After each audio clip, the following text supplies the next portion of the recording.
obligation? People are living under the illusion that the American dream is working for them. And it's rigged by the guys at the tippy top. Well, I may not be at the top, but I'm happy. No, you're not. You're miserable. You're a mole. You're paralyzed. Well, I'm changing. I just joined the company gym, and I got a discount because of my employee badge, and I'm going to work out more. And my aunt died, and I just found out I got her timeshare, so I'm going to go to the Bahamas for 2 weeks a year. So maybe I'm a mole, but I'm a happy mole, and I don't want to lose what little I have, okay? You've already lost it. That was a scene. Oh my God, I love it. I love it. Dream Destroyer. It's the premiere of the new season of HBO's Enlightened, and joining us now, the co-creator and star of the series, Laura Dern. Love her. This looks good. What I said to you when you got on set, mental health issues there seem to be selling in shows a lot. We're mad as hell and we're not going to take anymore.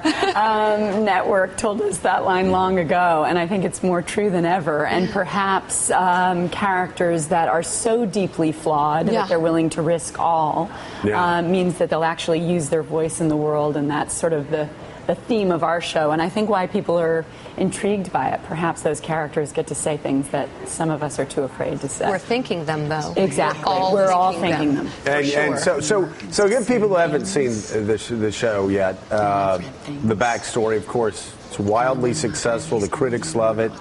You've won a Golden Globe for it, but somebody has your character has a nervous breakdown. A nervous breakdown after a messy affair. Yeah, I mean, hello. How bad was the breakdown? Happens to all of us. The breakdown was pretty ugly, and it was in the middle of the office place. Oh. So it was pretty messy, but she seemingly gets it together as one normally would by saying, yes, I've got to affect change by changing everyone but myself. That's the best kind of change. Exactly. In the world. It's so self-aware. Yes. Starts with her mother and her ex-husband, and when those things don't work, she takes on an American corporation. And somehow that is a place she affects change this season. So it's pretty pretty exciting. This is pretty shocking that a series this good would come out of anything that Richard Plepler. I think that was John Plepler. I got to say, I mean, I think that despite Plepler. But you know what? Even a stopped clock is right twice a day. That's true. Now we like. Well, and if you have Laura Dern, by the way, you told me they were going to bully you, Richard. But Richard Plepler, one of the great architects of our culture, truly. But let's not be too nice to him. No.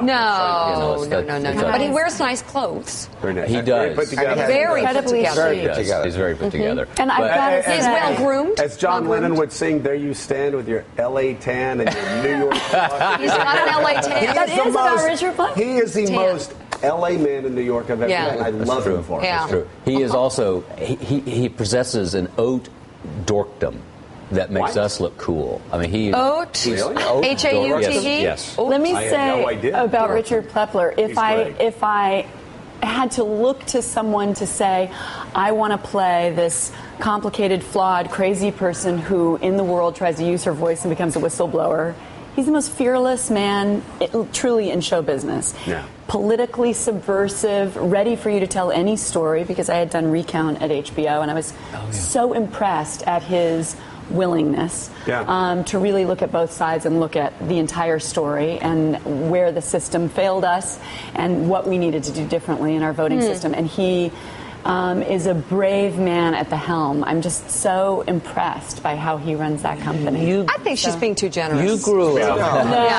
I'm just trying to even out the... But you grew up in the show business. What do you take for the conventional wisdom? What do you make of the conventional wisdom that TV is the new cinema? That there are more risk, more creativity? You know, I've said before, certainly working for HBO, I said you guys are like the UA of the 70s, and they kind of are. I mean, it is when, based on the economy taking such a hit, I think independent film was where we saw the greatest challenge. Suddenly you could make an $80 million movie at a studio, but you couldn't make a $3 million movie. Because there was no independent financing. And so suddenly HBO and cable networks was this place where artists could tell their stories without really any involvement from anybody sort of telling them what they could and couldn't do, which is, really unbelievable. I mean, that's TV is where the action is. What's it like working with your mom?